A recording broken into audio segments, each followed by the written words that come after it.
Mr. Speaker, just to inform you that yesterday when the Honorable Wangari was sitting in your place, this question of faulty generators, of transformers, was raised by the Honorable Tonui, and that it was the members who are really concerned. There was a big, there were a lot of reactions on that. And I think that this requires a very, very comprehensive answer, including asking the minister himself to come to the House.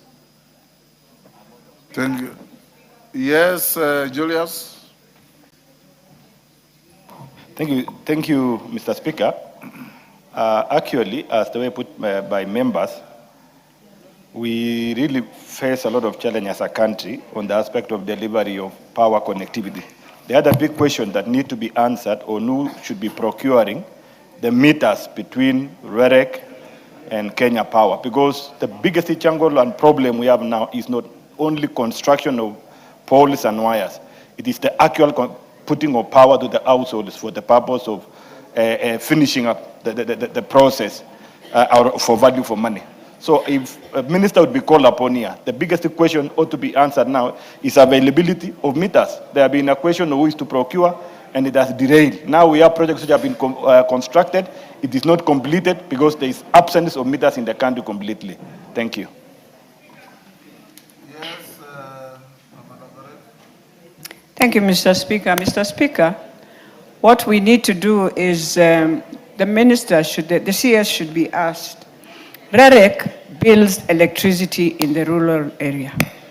After doing the infrastructure, Kenya Power is supposed to take over and ensure there is maintenance, there is connection, and everyone has electricity. But what is happening, Mr. Speaker, today the fight between REREC and Kenya Power is beyond the consumer. And you find many a times you are, and even when you see the quotations, if you go to Kenya Power and ask for a quotation that you need electricity, the amount they charge you is so high that you find a client who was going to pay them even per month 3 million cannot even connect, Mr. Speaker. So we have to first deal with what is the challenge between the two institutions and what is this power fight that they have. Then now we go to how we assist Kenyans in getting light, Mr. Speaker. Thank you, Honorable Speaker. I would also want to join my colleagues. There is a big problem with REREC, and there is lack of clarity in explanation. A situation whereby, Honorable Speaker, there was 10 million, which was in the last financial year, that electricity was to be supplied in specific points in Karachuonyo constituency, and particularly the markets where I represent the women in empowerment. And remember, in the rural areas, Honorable Speaker, the women concentrate on the late hours, whereby some of the market operations, they have to sell their goods, mostly from 4 going onwards. There is this problem of matching fund. I've visited the PS office, and the question is, they're not giving me adequate solution.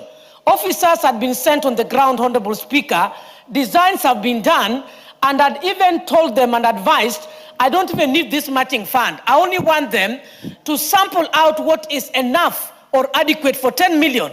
Kibiri Ward, Kandiege Market, and other markets, the fund is there. They are still talking of, I wait for matching fund. Honorable Speaker, I don't need matching fund. I want them to utilize the 10 million. I think it is critical that REREC should not take us for a ride. I agree. The departmental committee should speed up so that we are not entertained with issues of wait for matching fund. What is available should be utilized, Honorable Speaker. Kandiege is suffering. Karachuonyo is suffering. The markets are suffering. I call for speedy action. Thank you, Honorable Speaker. We'll stop there on that. Chair Energy. Chair Energy, I thought there was a vice chair somewhere. Leadership. Yes, because you are the pretender to the throne. No, I'm sitting in for the majority leader, and I'll be able to convey the message. That they bring a response 3rd week after recess. Okay. Thank you, Honorable Speaker.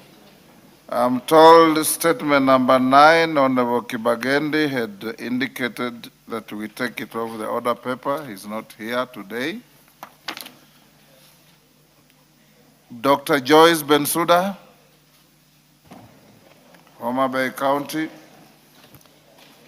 Thank you, Honorable Speaker, for giving me the opportunity to request for statement regarding the implementation of gender-responsive and child-sensitive budgeting in the financial year 2026-2027 budget.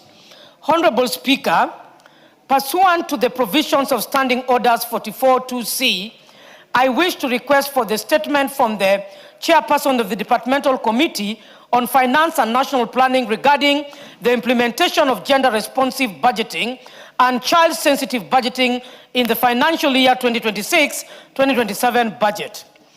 Honorable Speaker, the National Treasury has over the last 4 financial years consistently issued budget review and outlook papers and budget circulars directing ministries, departmental and agencies to mainstream gender-responsive budgeting and child-sensitive budgeting in the planning and budgeting process.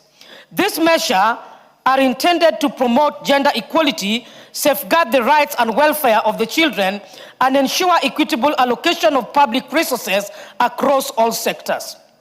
Despite these policy commitments, concerns have persisted regarding the extent to which this policy commitment, the extent to which these budgeting approaches have been integrated into the current budget, as well as the continued delay in developing and operationalizing the implementation, monitoring, and reporting guidance necessary to support their effective execution.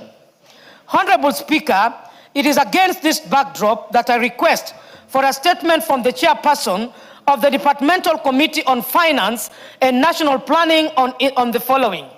A report on the extent of integration of gender-responsive and child-sensitive budgeting from the financial 2026-2027 budget and the midterm expenditure framework, including the performance indicators and reporting mechanisms for monitoring and evaluating implementation.